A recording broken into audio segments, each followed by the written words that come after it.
দাদা দেখেন, এই দেখেন কি দেখাচ্ছে, দেখেন আলু আর হচ্ছে দাদা মাছ দিয়ে দাদা ভুনা করা দাদা, বা অনেকে বলে আলু দিয়ে মাছ দিয়ে ঝোল করা দাদা।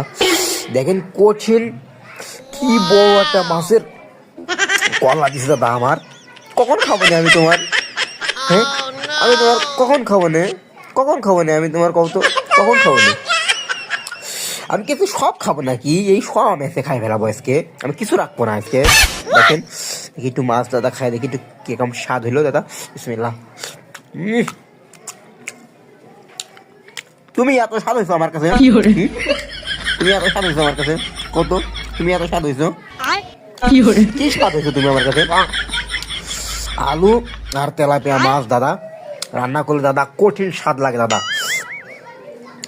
মানে মুখ ফেরানো যায় না দাদা, সব খাই ফেলাতে মন চায়, বুঝতে পারছেন? এত স্বাদ লাগে আমার কাছে।